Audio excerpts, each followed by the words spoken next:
오늘 하나님의 말씀은 마태복음 21장 1절부터 5절까지입니다. 마태복음 21장 1절부터 5절까지입니다.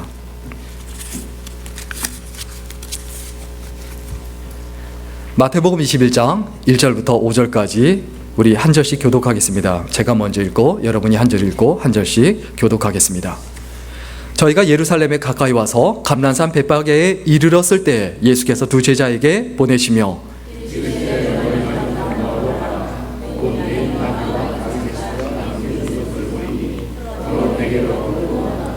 만일 누가 무슨 말을 하거든 주가 쓰시겠다 하라. 그리하면 즉시 보내리라 하시니 시온 딸에게 이르기를 내 왕이 내게 임하나니 그는 겸손하여 낙이 곧 멍에 매는 짐승의 새끼를 탔도다 하라 하였느니라. 아멘.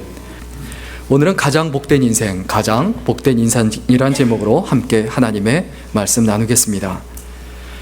산다는 것은 아픔인 것 같습니다. 살다 보면 아픈 일들이 너무 많아요. 힘든 일들이 너무 많아요. 이 아픔 없이는 살아갈 수가 없어요. 아무리 발버둥을 쳐도 이 아픔에서 벗어날 수가 없어요. 벗어났는가 싶으면 또 힘든 일들, 또 아픈 일이 또 다가오기 때문입니다. 여러분 왜 신앙생활 하세요? 힘들지 않고 아프지 않기 위해서 신앙생활 하세요? 신앙생활의 목적이 잘못된 겁니다. 내가 힘든 것보다도 어려운 것보다도 더 큰 사람이 되도록 그 힘든 일, 어려운 일들이 내게는 문제가 되지 않는 그런 큰 사람이 되기 위해서 내가 신앙생활 하는 것이지, 내 삶에서 힘든 일도 없고 어려운 일도 없고 고통스러운 일도 없기 위해서 신앙생활 하는 게 아닙니다. 만약 여러분 삶 속에 힘든 일이 있고 어려운 일이 지금 있다면 그만큼 여러분의 믿음이 크다는 것을 믿으시기를 주의 이름으로 간절히 축원합니다. 작년입니다. 작년 딱 1년 전입니다. 2013년 4월 15일이죠. 2013년 4월 15일에 어떤 사건이 있었냐면 사진을 하나 준비했는데 보스턴 그 마라톤 대회가 열렸는데 거기에서 폭발 사고가 있었습니다. 누가 폭탄을 설치해서 사람을 죽이는 거예요. 그때 최소한 200명, 거의 200명, 그 당시 보도 나온 건 183명이라고 합니다. 근데 한 200명 이상이 다쳤고 정말 많은 사람들이 다리가 잘라져 나갔어요. 그리고 3명이 죽었습니다. 전 난리가 났어요. 그런데 그 중에 한 여인이 있는데 젊은 여성이 있는데 에드리언 해슬리 데이비스라는 댄서가 있었습니다. 그런데 이 여인이 이 보스턴 마라톤 사건에서 남편도 다치고 자기는 다리가 잘렸어요. 일생 동안 댄서로 춤을 추며 살았어요. 그런데 그 춤을 출 수 없게 되고 저렇게 다리가 잘려져 나갔죠. 그때 그가 어떤 마음이 들겠습니까? 어떤 생각이 들겠습니까? 인생에서 포기하고 싶겠죠. 그런데 아무리 생각해봐도 자기가 쓸모없는 이제 고깃덩이가 됐다는 거예요. 그러니까 낙심하고 절망해서 어떻게 할지를 모르겠다 하고 있다가 다시 드는 생각이 내가 의족을 끼고서라도 다시 춤을 춰야 되겠다. 그래서 의족을 끼고 막 재활 훈련을 했습니다. 그런데 안 되는 거예요. 그래서 어느 대학에서 도와줘서 약간 그 기계 장치가 있는 그런 다리를 의족을 달아줬어요. 그래서 그걸 끼고서는 200일 동안 죽어라고 피나는 연습을 해서 테드라는 그 강연이 있습니다. 그 TED, 테드라는 거기 강연이 있는데 거기에 와서 그 다음 사진 보시면 이렇게 한쪽 다리로 정말 멋지게 전성기하고 전혀 차이가 없게 저렇게 춤을 춰냈고 많은 사람들한테 박수를 받았어요.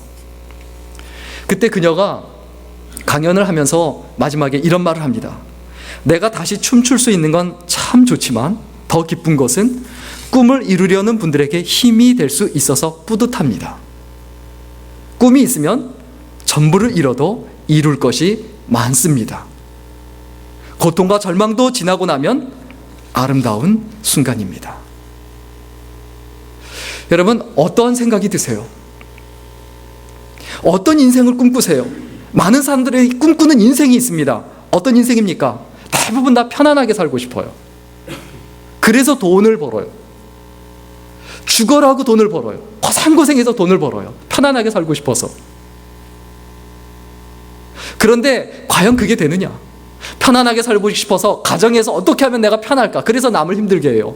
어떻게 하면 내가 편할까? 가정에서 어떻게 하면 내가 편할까 생각한다는 건 무엇을 의미합니까? 그만큼 내 남편이나 내 아내가 아니면 내 자녀들이, 내 부모님들이 나 때문에 고생해야 된다는 걸 뜻해요. 어떻게 하면 내가 직장에서 편하게 생활할까? 직장 생활 편하게 할까? 그 생각을 하면 그 얘기 뭡니까? 어떻게 하면 월급은 많이 받으면서 일은 조금 할까? 이 생각밖에 안 돼요. 어떻게 하면 내가 교회에서 좀 이렇게 편하게 신앙생활을 할 수 있을까? 아무것도 안 하고 편한 생활을 하면 얼마나 좋을까? 무슨 얘기입니까? 하나님께 전혀 쓰임받지 못하고 있다는 거예요. 과연 그러한 인생을 꿈꾸고 있는가? 그 다음에 또한 어떤 인생을 꿈꾸는 분들이 있냐면 재밌는 인생이에요. 좀 재밌는 일 없을까? 교회 가서 좀 재밌는 일 없을까? 직장 가서 좀 재밌는 일 없을까? 좀 살면서 좀 신나는 일 없을까? 그래서 등산을 갑니다. 그래서 여러 가지 운동을 합니다. 좀 불편하고 좀 힘들더라도 야, 이거 신이 난다, 재밌다, 땀 흘리더라도 재밌는 거예요. 신나는 거예요. 재밌는 인생을 추구해요. 여러분, 예수 믿는 사람으로서 이런 신나는 삶을 추구하는 게 이게 아름다운 인생일까요? 우리 예수 믿는 사람은 어떤 인생을 추구해야 될까요? 아주 간단합니다. 쓸모있는 인생이에요. 어떤 때 가장 힘듭니까? 내가 쓸모없는 사람이 됐다라는 생각이 들 때, 내가 필요 없는 사람이 되었다라는 생각이 들 때, 그때 가장 힘든 거예요. 교회에 갔는데 교회에서 아무 필요 없는 사람이에요. 가정에 갔는데 가정에서 아무 필요 없어요. 직장에 갔는데 아무 필요 없어요. 편한지는 모르겠지만 쓸모없는 인생이다 라는 생각이 들 땐 삶의 의미를 찾지 못합니다. 예수 믿는 사람은 어떤 인생을 꿈꿔야 합니까?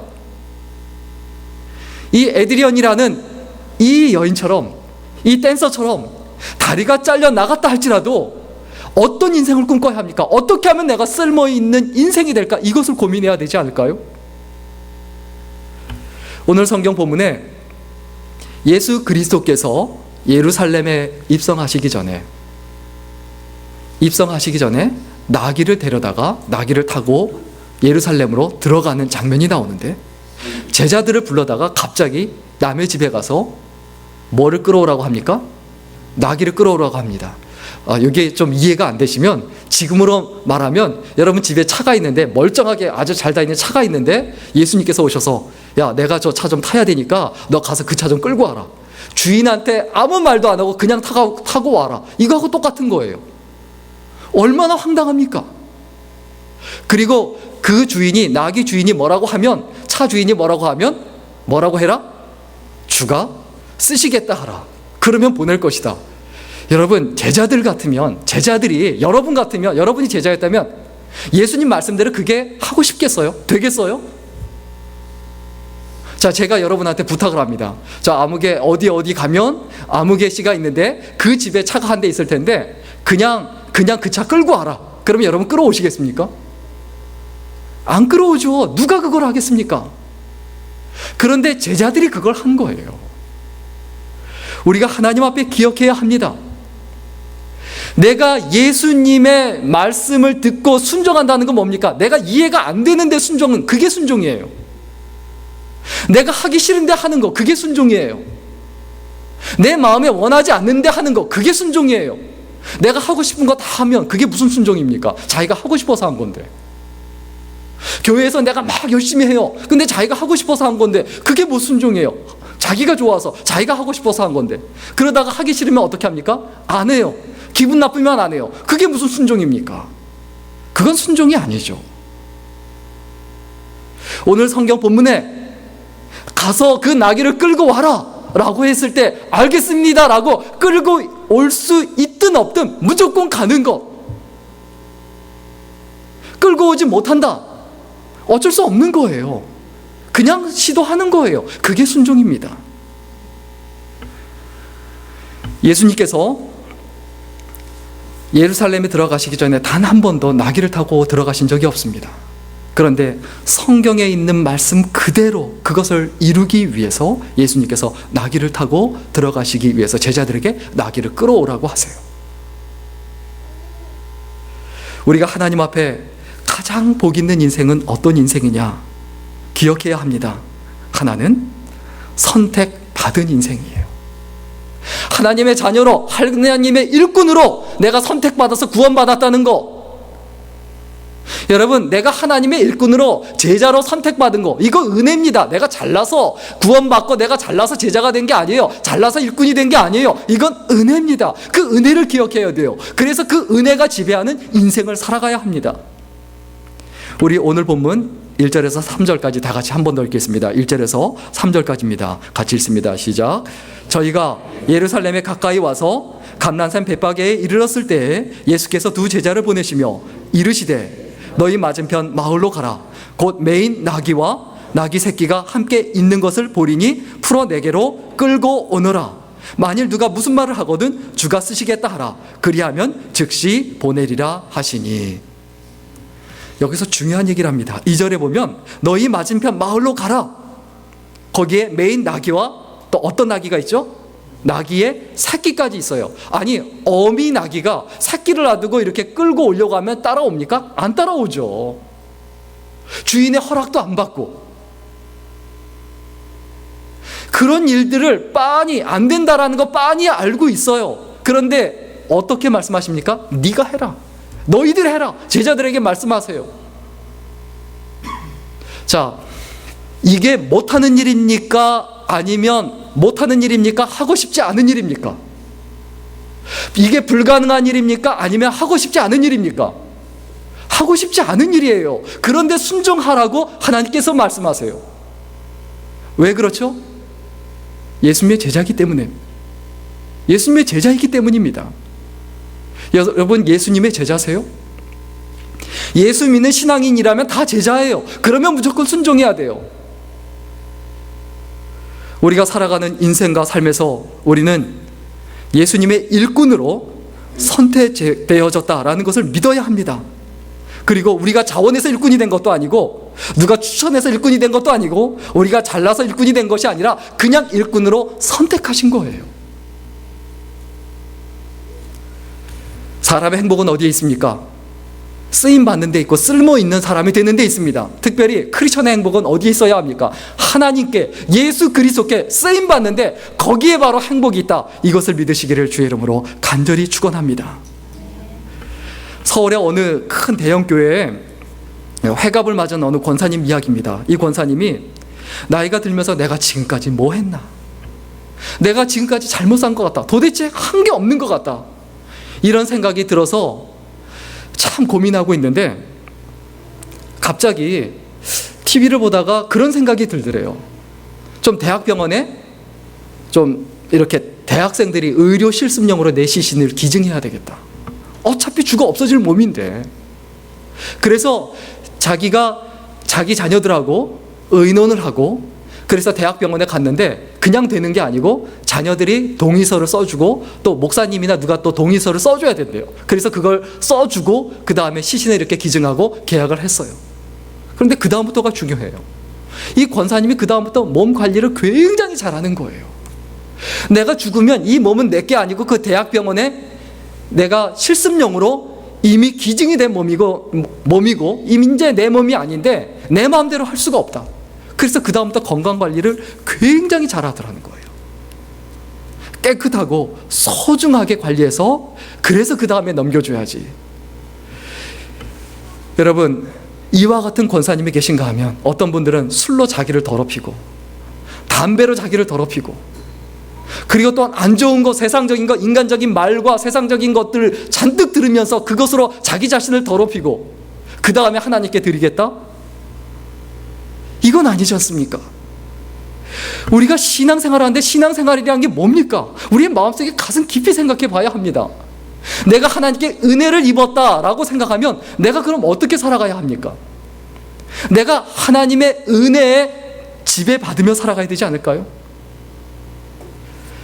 예수님께서 그 구원 사역을 이루기 위하여 두 조연을 선택하셨어요. 오늘 본문에 보면 첫째는 누굽니까? 사람이 아니고 나귀입니다. 우리는 나귀와 같은 인생이 되지 말아야 돼요. 자기 의지와는 상관없이 이렇게 끌려다니는 인생이 되지 말아야 돼요. 할 수 없이 남편에게 끌려서 아니면 아내한테 끌려서 목사가 하도 부담을 주니까 주위에 있는 사람들이 하도 이야기하니까 눈치 보이니까 예수님께 할 수 없이 한다. 교회에서 할 수 없이 봉사한다. 이 끌려다니는 인생. 뭐 하려고 나귀 같은 인생을 삽니까?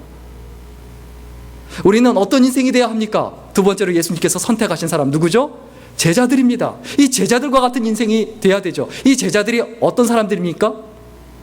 예수님을 따라가는 사람들이에요. 예수님을 따라가는 사람들. 따라가는 인생이 됐어요. 그러면 예수님을 따라가는 인생이 되면 그 다음에 되는 게 뭡니까? 이끄는 인생이 돼야 되죠. 나와 같이 하십시오. 나처럼 되십시오. 내가 가는 대로 당신도 가십시오. 우리가 살아가는 인생과 삶에서 이 제자들의 선택을 분명히 기억해야 합니다. 제자들은 분명히 기억합니다. 나는 죄인입니다 라고 베드로가 고백합니다. 내 곁을 떠나소서라고 고백했던 사람이에요. 자신이 죄인이란 걸 알아요. 제자가 될 수 없는 사람이란 걸 알아요. 그런데 그 은혜에 감격해서 일생을 살아간 사람이에요. 실수도 있고 잘못도 있었습니다. 그러나 그 은혜를 잊지 않았다는 거예요.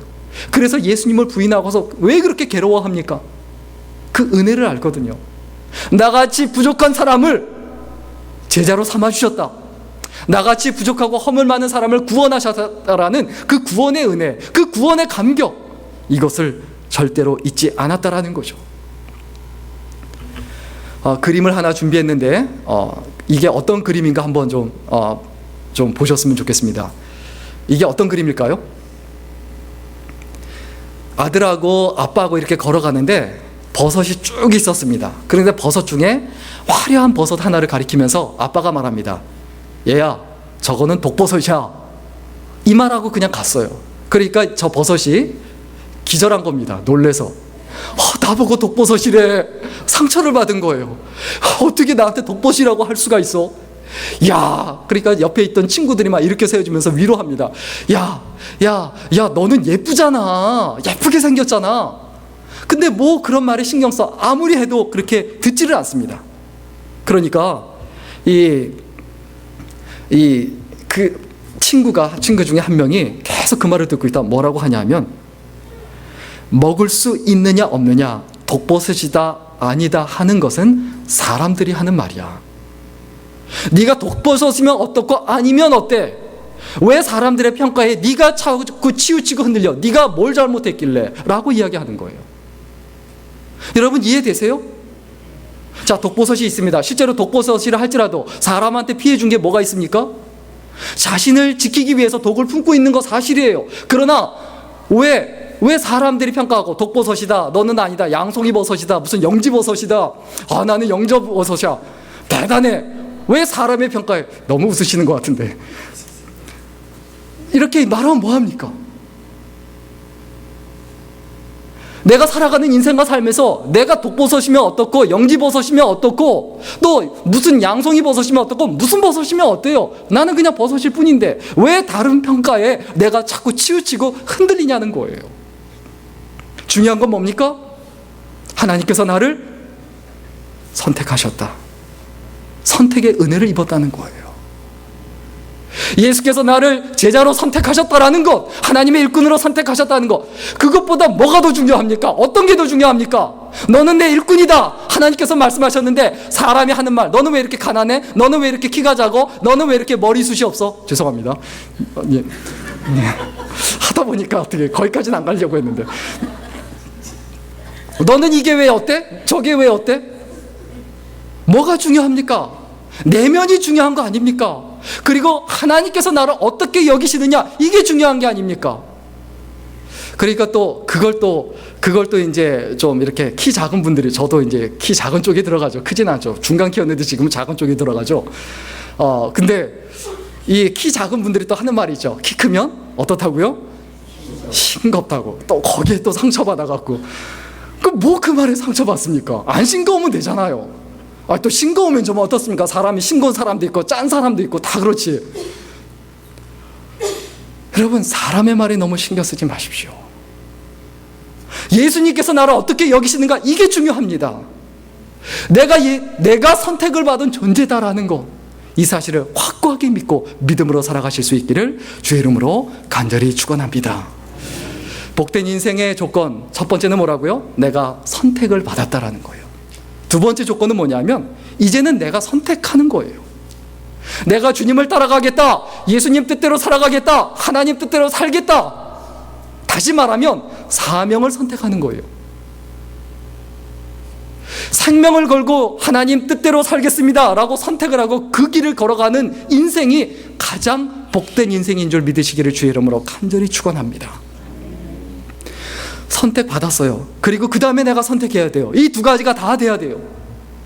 선택받지 못한 누군가가 있을 수 있습니다. 선택받지 못하고 교회 일을 한다고 하고 크리스천이라고 하고 성경책을 들고 다니고 교회를 망쳐놓고 기독교를 망쳐놓고 욕을 먹이고 가정을 깨트리고 사회를 어지럽히는 그런 사람들이 있을 수 있습니다. 선택받지 못했기 때문에 아무리 열심히 해봤자 더 망쳐놓습니다. 그러나 우리는 어떤 존재들입니까? 내가 부족하고 연약하다 할지라도 우리는 선택받은 존재들입니다. 우리 오늘 본문 4절과 5절 같이 읽겠습니다. 오늘 본문 4절과 5절입니다. 시작. 이는 선지자로 하신 말씀을 이루려 하심이라 일렀으되 시온 딸에게 이르기를 내 왕이 내게 임하나니 그는 겸손하여 나귀 곧 멍에 매는 짐승의 새끼를 탔도다 하라 하였느니라. 예수님께서 이 땅에 오셔서 살아가는데 예수님의 삶의 가장 궁극적인 목표가 뭡니까? 구약 성경에 예언된 대로 그대로 살아가신 거예요. 말씀이 육신이 되어 이 땅에 오셨고 그 다음에 그 말씀이 바로 살아있도록 하기 위해서 그 말씀대로 살아가고 그 말씀대로 살아가기 위해서 나귀를 타고 입상하시고 십자가를 지시는 거예요. 그 길에 쓰임받은 사람이 누굽니까? 바로 제자들입니다. 내가 예수 그리스도께서 가시는 길에 내가 조금이라도 보탬이 되어야 되겠다, 도움이 되어야 되겠다, 이것을 각오하고 결심하고 선택하는 인생, 그 인생이 복 있는 인생이라는 겁니다. 우리는 어떤 인생이 되어야 합니까? 말씀을 이루는 인생이 되어야 돼요. 말씀을 이루는 인생, 하나님 말씀을 이루는 인생. 우리는 어떤 존재입니까? 예수 안 믿는 사람에게 우리가 기독교예요. 내가 기독교예요. 저와 여러분이 기독교고 저와 여러분이 성경책이에요. 성경을 안 보는 사람에게는 저와 여러분이 바이블이에요. 예수님께서 3년 동안 공생의 사역을 하시면서 제자들이나 이런 몇몇 사람들 외에는 예수님께서 메시아라는 것을 어디 가서든지 말하지 말라, 또 이 기적을 일으킨 것을 말하지 말라, 계속해서 이렇게 이야기하셨습니다. 왜 그럴까요? 그것을 이야기하고 말하면 예수님께서 십자가 지실 날이 급격하게 빨라집니다. 그러면 문제가 되는 게 뭡니까? 예수님께서 구속사역을 완성하기 위해서 말씀을 선포해야 되는데 말씀 선포할 시간이 없는 거예요. 복음을 선포할 시간이 없는 거예요. 그러니까 시간을 벌기 위해서 복음을 전해야 되는데 방해받지 않고 전파하기 위해서, 전하기 위해서 제사장과 바리새인들, 서기관들의 방해를 받지 않고 복음을 전하기 위해서 시간이 필요했습니다. 또 굉장히 중요한 이유가 있습니다. 예수께서 메시아이신 것을 왜 또 감췄느냐? 제자들이 성장하기 위해서입니다. 제자들을 3년 동안 훈련시켜야 되는데 예수님께서 메시아다, 그리고 기적을 일으킨다, 이것이 알려지면 그 다음에 시기와 질투의 대상이 돼서 어떻게 된다고요? 바로 십자가 처형을 당하시게 되기 때문입니다. 우리는 꼭 기억해야 합니다. 우리가 어떠한 상황 가운데 있습니까? 제자로서 지금 우리는 훈련받는 가운데 있습니다. 그런데 내가 어떤 길을 가고 있는지 잘 몰라요. 내가 제자로서 살고 있는데 그것을 몰라요. 그것을 인정조차 안 하는 거예요. 박노해 씨의 그 시에 꽃피는 말이라는 시가 있습니다. 그 말이 꽃이 핀다는 거죠. 우리 시대에 가장 암울한 말이 있다면 남 하는 대로, 나 하나쯤이야, 그리고 세상이 그런데. 우리 시대에 진짜 답답한 말이 뭐라고요? 남이 하니까 나도 한다, 남이 안 하면 나도 안 한다, 그리고 나 하나쯤 이렇게 하면 어때? 이게 절망이라는 거예요. 세상이 그런데. 이런 생각을 가지고 살아간다는 거예요. 세상이 저렇게 하니까 나도 괜찮아. 그런데 이 시대에 희망이 되는 말은 뭐라고 말합니까? 우리 시대에 남은 희망의 말이 있다면 나 하나만이라도. 그 다음에요, 내가 있으므로. 그리고 세 번째는 내가 먼저. 내가 어떤 길을 선택할 것이냐, 내가 어떤 말을 하고 어떤 행동을 하고 무엇을 위하여 살 것인가, 그건 내가 선택을 해야 돼요. 남이 선택해주는 인생 살지 마십시오.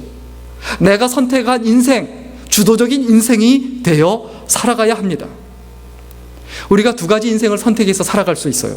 열심히 살아가는데 왜 우리가 두 가지 인생을 살아가느냐? 하나는 뭐냐면 넘버원이 되려고 해요.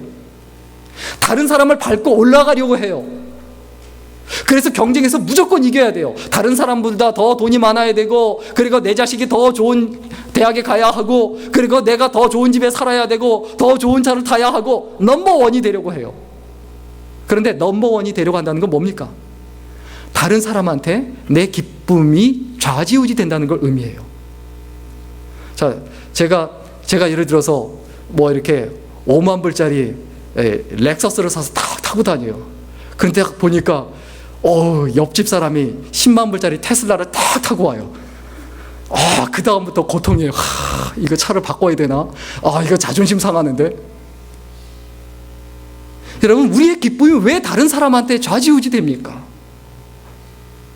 넘버원이 되려고 하지 말아야 돼요. 그러면 우리가 어떤 인생을 선택해야 되냐? only one이에요. 세상에는 나는 나 하나밖에 없어요. 세상에 나하고 똑같은 사람 없어요. 비슷한 사람은 있는지 모르겠지만 나는 나 하나밖에 없어요. 나는 only one이에요. 예수님께서 나를 뭉뚱그려서 뭐 그냥 도매로 이렇게 한꺼번에 선택한 게 아니에요. 나 하나하나 한 사람 한 사람을 하나님께서 선택하셨습니다. 우리가 이 땅에 사는 동안에 많은 사람들이 있지만은 내가 살아가는 삶이 최고예요. 왜? 나의 길이니까, 내가 선택한 길이니까. 남들하고 비교하지 마십시오. 하나님께서 나를 선택하셨고, 그리고 그 길을 내가 선택했다면 흔들릴 필요도 없습니다. 치우칠 필요도 없습니다. 넘어졌다가도 일어나면 돼요.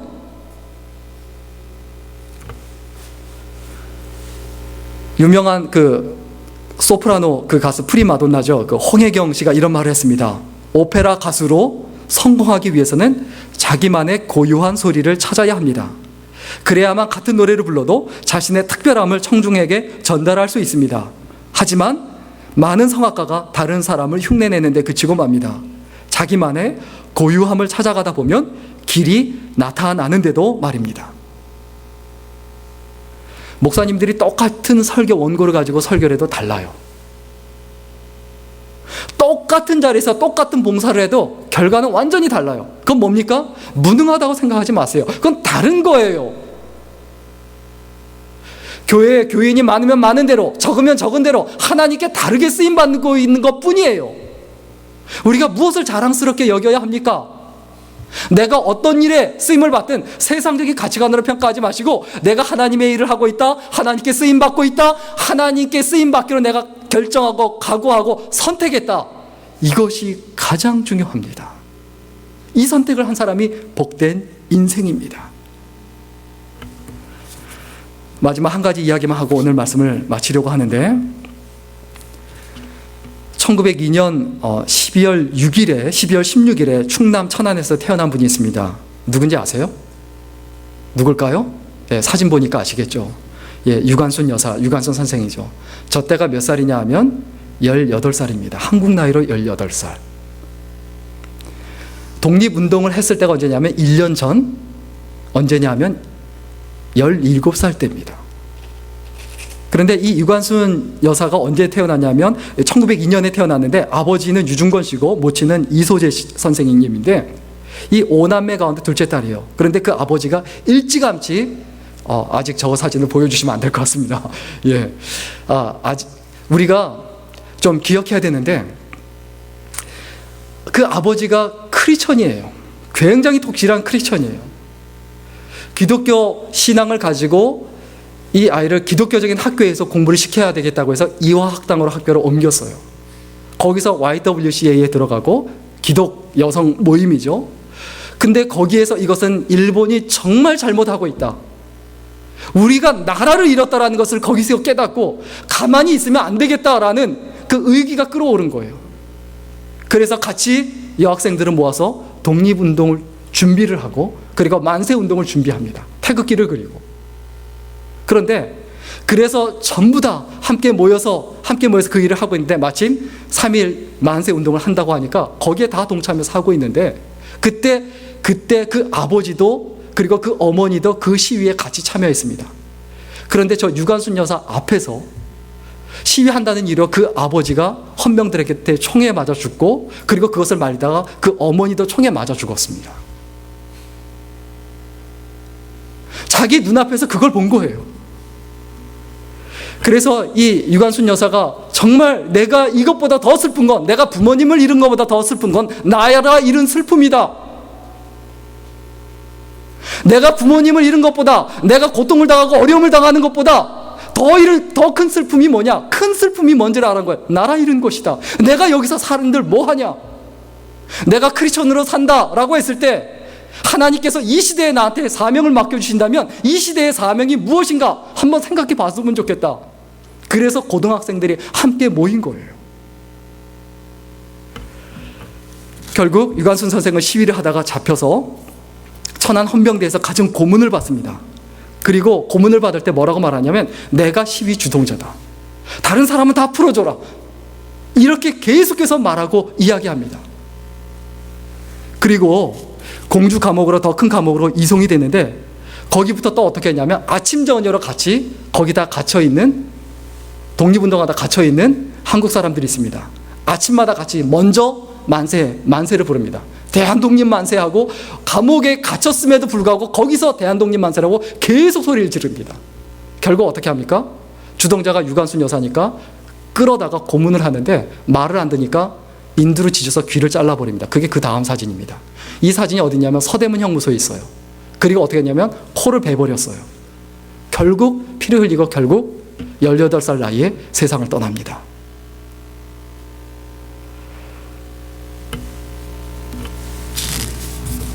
재판을 받을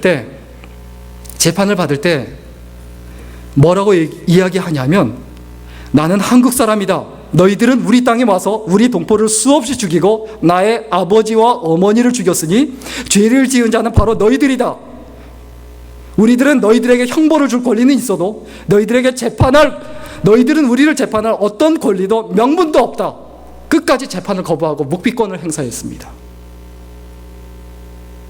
결국 징역 5년을 선고받고 서대문 형무소에서 복역을 하다가 고문을 받고 만세운동을 계속 주도하니까 고문을 받고 저렇게 그 감옥에서 세상을 떠나죠.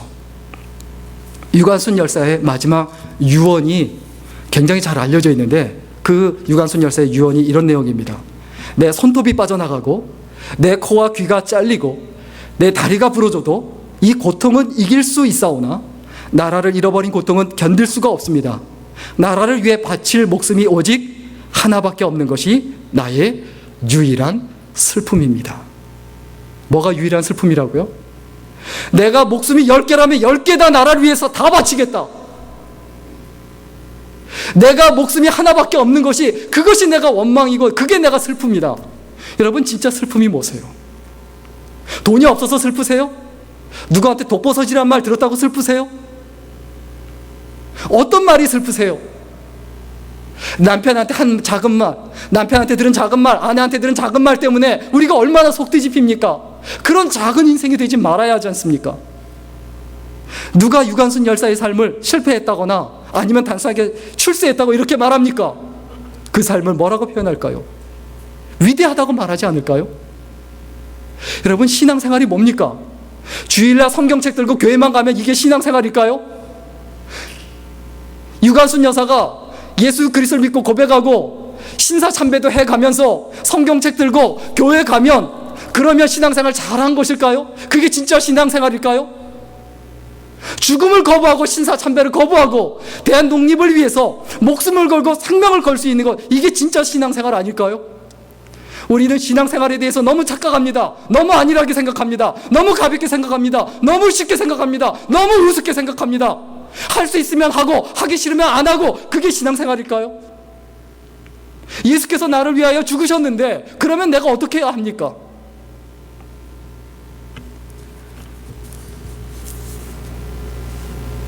오늘 말씀 정리하고 마치겠습니다. 나를 위한 꿈을 꾸면, 나를 위한 꿈을 꾸고 살아가면 결국 우리는 실패한 인생입니다. 세상적으로 성공했다 어쨌다 소용없어요. 그건 실패한 인생이에요. 내가 부자다 가난하다 상관없어요. 나를 위한 꿈을 꾸고 나를 위해서 살았으면, 나만을 위해서 살았으면 그건 무조건 실패한 인생이에요. 그러나 남을 위한 꿈을 꾸면 실패했든 성공했든 그게 진짜 성공한 인생이에요. 대한 독립을 위하여 애를 쓰고 노력했다. 실패했어요. 그러나 성공한 인생입니다. 그러나 진정한 성공이 되려면 어떻게 해야 됩니까? 내가 예수 그리스도를 위한 꿈을 꾸면 진정으로 우리는 어떤 인생이 됩니까? 위대한 인생이 됩니다. 내가 걸어다니는 성경책이 되고, 내가 걸어다니는 기독교고, 내가 걸어다니는 교회고, 그리고 나를 보며 은혜를 받고, 나를 보고 하나님으로부터 사명을 받고 그 사명을 위하여 목숨 걸고 사는 인생, 그 인생이 위대한 인생입니다. 우리 마음속에 잊지 않았으면 좋겠습니다.